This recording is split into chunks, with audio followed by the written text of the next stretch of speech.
Animation ID campus YouTube சேனலுடன் இணைந்துள்ள உங்கள் அனைவருக்கும் வணக்கம். நாம் முந்தைய வீடியோவில் புரோட்டோடைப்பில் நாம் பயன்படுத்தும் ஓவர்லேஸ், ஃபிக்ஸ்ட் எலிமெண்ட்ஸ், ஸ்மார்ட் அனிமேஷன்களுடன் எவ்வாறு வேலை செய்வது என்பது பற்றி பேசினோம். இந்த வீடியோவில் புரோட்டோடைப்பிங்கில் பயன்படுத்தப்படும் மைக்ரோ இன்ட்ராக்ஷன்ஸ்களுடன் எவ்வாறு செயல்படுவது என்பதை பார்க்க போகின்றோம். இரண்டு ஃப்ரேம்ஸ்களுக்கு இடையே எப்படி இன்ட்ராக்ஷன்ஸ்களை கிரியேட் செய்வது என்று இத்தனை நாட்களாக பேசிக்கொண்டிருந்தோம். இன்று நாம் இரண்டு எலிமெண்ட்ஸ்களுக்கு இடையே இன்ட்ராக்ஷன்ஸ் கிரியேட் செய்வது எவ்வாறு என பார்ப்போம்.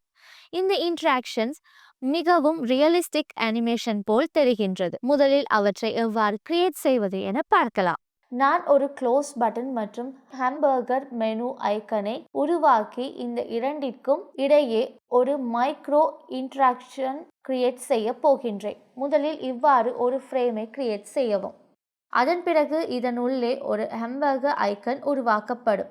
அதற்கு இந்த லைன் டூல் பயன்படுத்தப்படுகிறது. நான் கொஞ்சம் ஜூம் இன் செய்கின்றேன். பின் லைன் டூல் மூலம் இவ்வாறு ஒரு லைன் வரையவும். நான் அதை சென்டர் செய்கின்றேன். இந்த லைனில் ஸ்ட்ரோக்கை சிறிது அதிகரிக்கவும். அடுத்து இந்த லைனை டூப்ளிகேட் செய்யவும். நடுவில் உள்ள லைனில் வித்தை சிறிது குறைக்க வேண்டும். இப்போது ஹாம்பர்கர் மெனு ஐக்கன் முடிந்தது. இது சென்டரில் அமைந்துள்ளது. அதன் பிறகு ஃப்ரேமை ஹாம்பர்கர் மெனு என ரீநேம் செய்யவும். அடுத்து ஹாம்பர்கர் மெனு ஃப்ரேமை டூப்ளிகேட் செய்யவும். இப்போது நாம் செய்ய போவது இந்த இரண்டாவது ஃப்ரேமை ஒரு க்ளோஸ் ஐக்கனாக மாற்றுவது தான். அதற்கு முன் க்ளோஸ் என ரீநேம் செய்யவும். இது ஹாம்பர்கர் மெனு ஃப்ரேம், இது க்ளோஸ் ஃப்ரேம் ஆகும். இப்போது இந்த ஹாம்பர்கர் மெனு ஐக்கனின் 3 லைன்ஸ் க்ளோஸ் ஐக்கன்களாகவே அல்லது கிராஸ் ஆகவோ லைன் செய்யப்படும். இவ்வாறு இந்த மூன்றும் சென்டருக்கு கொண்டு வரப்படுகின்றன. அடிமட்ட லைனை இவ்வாறு சென்டருக்கு கொண்டு வரப்படுகிறது. நான் இந்த ஒரு லைனை 45 டிகிரி ரொட்டேட் செய்கின்றேன். இங்கிருந்து நான் ரொட்டேட் செய்ய முடியும். 45 டிகிரி ரொட்டேட் செய்யப்பட்டது. அடுத்த லைனை -45 டிகிரி சுழற்றுகிறேன். நான் சிலுவை செய்ய வேண்டும் என்பதால் இப்படி ரொட்டேட் செய்கின்றேன். அதன் பிறகு left centre line 45 degree rotate செய்யப்படுகிறது. இவ்வாறு இறக்கி வைக்கப்பட்டுள்ளது. லைன் 2, அதாவது சென்டரில் உள்ள லைன் ஒரு லைனில் மூடப்பட்டிருக்கும் வகையில் அமைந்துள்ளது.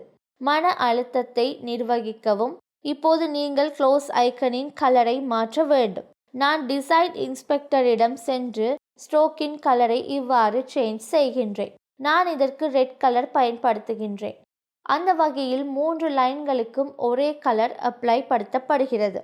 பின் அதே கலர் பின்னால் உள்ள லைனிற்கு அப்ளை செய்யவும். இதற்கு பின்னால் உள்ள குறுகிய லைனில் 0 ஒபாசிட்டியை அப்ளை செய்யவும். இப்போது செய்ய போவது என்னவென்றால் இந்த க்ளோஸ் எனும் ஃப்ரேமில் கார்னர் ரேடியஸை மாற்றுவதாகும். நான் இதை 200 போல கொடுக்கின்றேன். அதன் பிறகு ஆன் கிளிக் ஆப்ஷன் கொடுக்கப்பட்டு நேவிகேட் டு ஆப்ஷன் கொடுக்கப்பட்டு க்ளோஸ் ஆப்ஷன் கொடுக்கப்பட்டுள்ளது. இதோ இந்த அனிமேஷன். ஸ்மார்ட் அனிமேட் கொடுக்கப்பட்டுள்ளது மற்றும் இங்கே ease in and out back option கொடுக்கப்பட்டுள்ளது. அதாவது இன்ட்ராக்டட் அனிமேஷன் டியூரேஷன் 800 மில்லி செகண்ட்ஸ்களாக அப்ளை செய்யப்படுகின்றது. அதன் பிறகு இவ்வாறு க்ளோஸ் செய்யவும். அடுத்து இந்த க்ளோஸ் ஐக்கனுடன் ஹாம்பர்கர் மெனுவிற்கு இன்ட்ராக்ஷன் உருவாக்குகிறேன். பின்னர் யாராவது க்ளோஸ் ஐக்கன் மீண்டும் கிளிக் செய்தால் அது ஹாம்பர்கர் மெனு ஐக்கனுக்கு செல்லும். இவ்வாறு ஒரு இன்ட்ராக்ஷன் கிரியேட் செய்யப்படுகிறது. அதற்கும் அதே செட்டிங்ஸ் கொடுக்கப்பட்டுள்ளது. Smart animate ease in and out back duration 800 milliseconds. அதன் பிறகு புரோட்டோடைப் வியூ ப்ரிவ்யூ செய்வதற்கு ஐக்கனுக்கு சென்று அதை கிளிக் செய்யவும். இவ்வாறு நீங்கள் கிரியேட் செய்யப்பட்ட ஐக்கனை கவனித்துக் கொள்ளலாம். இது இப்படி கிளிக் செய்யப்படுகிறது. ஐக்கன் க்ளோஸ் ஐக்கனாக மாறியது எவ்வாறு என்பதை நீங்கள் பார்க்கலாம். இந்த இன்ஸ்ட்ரக்ஷன்ஸில் ஸ்மூத்னஸ் மிக அதிகம். பிறகு அதை வீடியோவாக பார்ப்போம். அதனால் இதை மைக்ரோ அனிமேஷன் என்கின்றோம். இதை மிகவும் ஸ்மூத்தாக எமக்கு தெரியும். இவ்வாறு தான் மைக்ரோ அனிமேஷன் உருவாக்கப்படுகிறது. இது ஒரு எக்ஸாம்பிள். அடுத்து இன்னொரு எக்ஸாம்பிள் பார்ப்போம். இந்த 2 ஃப்ரேம்ஸ்களும் இவ்வாறு இருக்கும். பின்னர் டிசைன் வியூ சென்று மற்றொரு ஃப்ரேம் உருவாக்கவும். இதில் 3 நேவிகேஷன் டாட்ஸ் செய்யப்பட்டுள்ளன. இவ்வாறு ரெக்டாங்கிள் டூல் மூலம் ஒரு ரெக்டாங்கிள் உருவாக்கப்படுகின்றது. நான் அதை டூப்ளிகேட் செய்கிறேன். அடுத்து மற்றொரு டூப்ளிகேட் உருவாக்கப்படும். இந்த 3 டூப்ளிகேட்ஸில் ஒன்றை ரெக்டாங்கிளாக சேஞ்ச் செய்யவும். மூன்றும் தற்போது ஸ்கொயர்களாக உள்ளன. இந்த மூன்றில் ஒரு ரெக்டாங்கிளாக மாறும் வகையில் வித்தை அதிகரிக்கவும். தற்போது இதன் வித் 15 உள்ளது. இதன் வித் 30 அதிகரிக்கவும். இந்த லிங்க் ஐக்கனை கிளிக் செய்ததால் ஹைட் மாறிவிட்டது. பின்னர் வித் அண்ட் ஹைட் ப்ரொபோர்ஷனேட்லி மாறும். இவ்வாறு அந்த டிக் நீக்கி மீண்டும் இங்கே 15 அப்ளை செய்யவும். இந்த மூன்றிற்கும் இடையே உள்ள கேப்பை சமன் செய்ய நான் என்ன செய்ய போகின்றேன்? எலிமெண்ட்ஸ் செலக்ட் செய்து ஆல்ட் கீயை பிரஸ் செய்வதன் மூலம் கேப்பை நான் கவனித்து கொள்ளலாம். இங்கே 10 பிக்சல்ஸ் கேப் உள்ளது. இதற்கு இடையே 18 பிக்சல்ஸ் கேப் உள்ளது. இது இங்கே 2 பிக்சல்களில் செய்யப்படுகின்றது. இது 10 பிக்சல்ஸ் லெஃப்டில் செய்யப்படுகின்றது. இப்போது எலிமெண்ட்ஸ் இடையே உள்ள கேப் 20 பிக்சல்ஸாக உள்ளது. நான் இந்த மூன்றையும் சென்டரில் வைக்கின்றேன். பின்னர் ஃப்ரேம் வித் சிறிது அதிகரிக்கவும். இவ்வாறு 3 எலிமெண்ட்ஸ்கள் ஃப்ரேம் உள்ளே சென்டராக உள்ளன. அதன் பிறகு ரெக்டாங்கிள்ஸ்களுக்கு ஒரு பார்டர் ரேடியஸ் அல்லது ஒரு கார்னர் ரேடியஸ் பயன்படுத்தப்படுகிறது. இவ்வாறு சுமார் 50 பிக்சல்ஸ் கொடுக்கப்பட்டுள்ளன. இவை அனைத்திற்கும் ஒரே கார்னர் ரேடியஸ் பயன்படுத்தப்படுகிறது.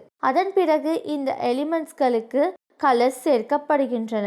இந்த வெவ்வேறு ரெக்டாங்கிளுக்கு ஒரு கலர், மற்ற 2 சர்க்கிள்களில் மற்றொரு கலர் சேர்க்கவும். இதற்கு ஒரு டார்க் கலர் பயன்படுத்தப்படுகிறது. இந்த இரண்டிற்கும் லைட் கலர் அப்ளை செய்யுங்கள். நான் இதற்கு ஒரு ஷேடோ அப்ளை செய்ய முடியும்.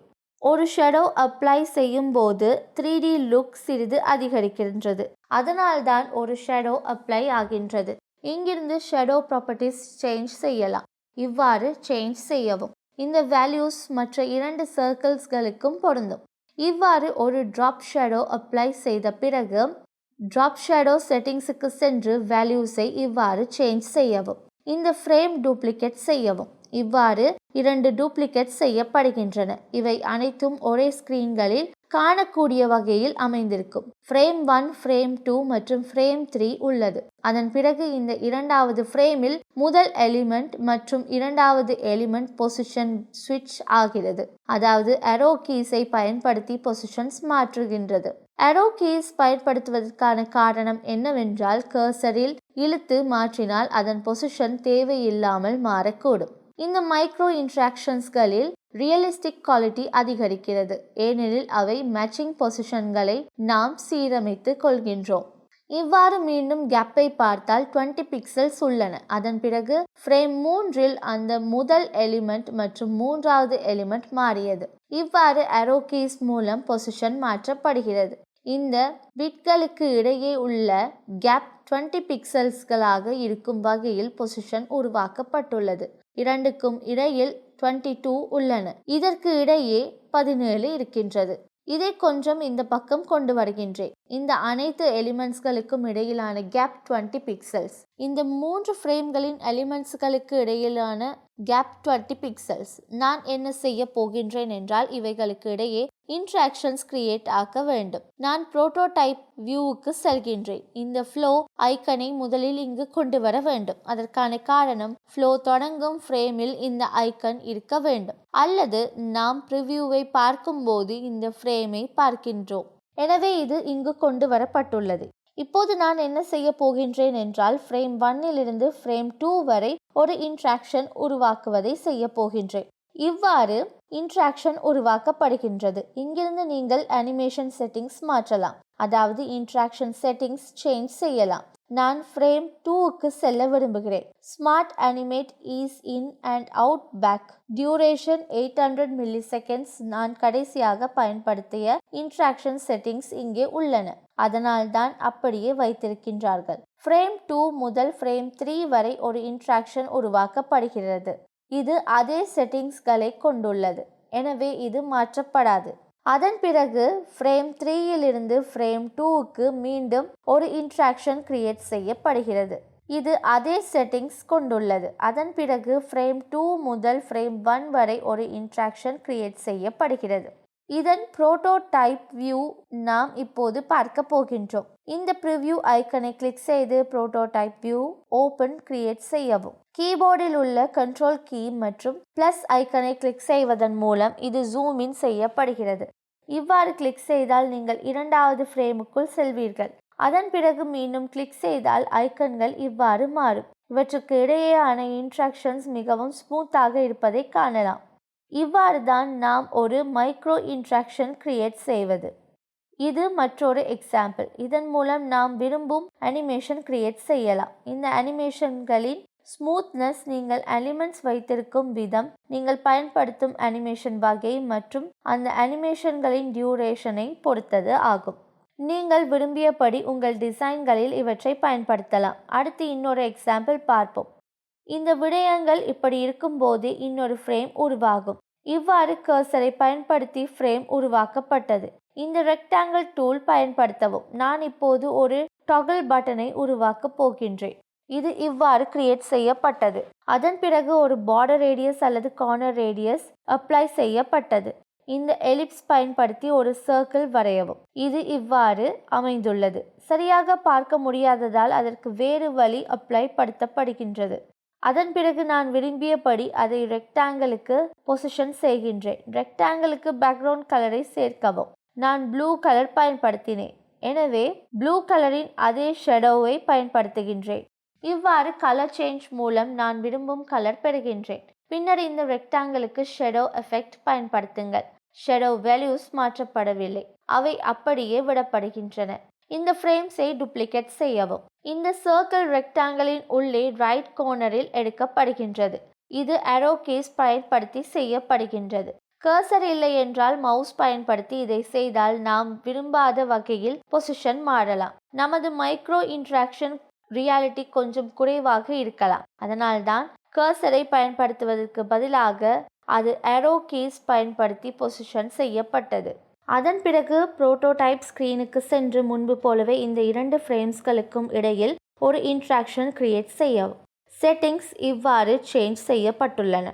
Smart animate, ease in and out. இங்கே இந்த 3 எக்ஸாம்பிள்களுக்கு ease in, out, back animation பயன்படுத்தப்பட்டது. நீங்கள் விரும்பும் எந்த அனிமேஷனையும் பயன்படுத்தலாம். பிறகு இவ்வாறு அனிமேஷன் டியூரேஷன் மாற்றவும். மீண்டும் ஃப்ரேம்ஸ் 5 முதல் ஃப்ரேம் 4 வரை ஒரு இன்ட்ராக்ஷன் கிரியேட் செய்யப்படும். ப்ரீவியஸ் செட்டிங்ஸ் இங்கே உள்ளன. இது க்ளோஸ் செய்யப்படும். அதன் பிறகு புரோட்டோடைப் வியூ கவனிக்கப்பட உள்ளது. இந்த புரோட்டோடைப் வியூவுக்கு செல்லும் லிங்க் அல்லது பட்டன் எப்போதும் பிரஸ் செய்ய வேண்டியதில்லை. புரோட்டோடைப் ஸ்கிரீன் மற்றொரு டேப்பில் ஓப்பன் செய்யப்பட்டதும் நான் அதையே வியூ செய்ய முடியும். இதையே பார்த்து இப்படி ஸ்விட்ச் செய்யலாம். இப்போது எனது புரோட்டோடைப் வியூவை கவனித்துக் கொள்கின்றேன். இந்த பிளே ஐக்கன் கிளிக் செய்யப்பட்டது. இவ்வாறு நீங்கள் புதிய ஃப்ளோ கவனித்துக் கொள்ளலாம். இங்கே அது ஜூம் இன் ஆக்கப்பட்டது. பின்னர் இதை கிளிக் செய்யவும். மைக்ரோ இன்ட்ராக்ஷனாக இந்த டாகிள் பட்டன் எவ்வாறு கிரியேட் செய்யப்பட்டுள்ளது என்பதை இப்போது பார்க்கலாம். இது மிகவும் ஸ்மூத். முந்தைய 2 எக்ஸாம்பிள்ஸ் போலவே இந்த மைக்ரோ இன்ட்ராக்ஷன்ஸ் பணிபுரியும் போது எலிமெண்ட்ஸ் நேம் ஒரே மாதிரியாக இருக்க வேண்டும் என்பதை நினைவில் கொள்ளுங்கள். அதாவது இந்த இரண்டாவது எக்ஸாம்பிளில் உள்ள டார்க் ரெட் ரெக்டாங்கிள் ஃப்ரேம் 2வில் உள்ள டார்க் ரெட் ரெக்டாங்கிள் மற்றும் ஃப்ரேம் 3யில் உள்ள டார்க் ரெட் ரெக்டாங்கிள் 3க்கும் ஒரே பெயர் இருப்பதை காணலாம். இது அதே பெயர்களை கொண்டிருக்க வேண்டும். அப்போதுதான் மைக்ரோ இன்ட்ராக்ஷன் சரியாக வேலை செய்யும். ஃபிக்மாவில் மைக்ரோ இன்ட்ராக்ஷன் இவ்வாறு தான் செய்யப்படுகின்றது. இது போன்ற பட்டன்ஸ், இது போன்ற நேவிகேஷன் டாட்ஸ் மற்றும் இது போன்ற க்ளோஸ் ஐக்கன்ஸ் UI டிசைனில் அதிகம் பயன்படுத்தப்படுகின்றன. எனவே நீங்கள் இந்த மைக்ரோ இன்ட்ராக்ஷன்ஸை முயற்சித்து பாருங்கள். இந்த வீடியோவில் புரோட்டோடைப்பிங்கின் போது எமக்கு முக்கியமான மைக்ரோ இன்ட்ராக்ஷன்ஸ் எவ்வாறு கிரியேட் செய்வது என்பதை பற்றி பேசினோம். நமக்கு முக்கியமான பேசிக் UI டிசைன் பிரின்சிபல்ஸ் என்னவென்று பார்ப்போம்.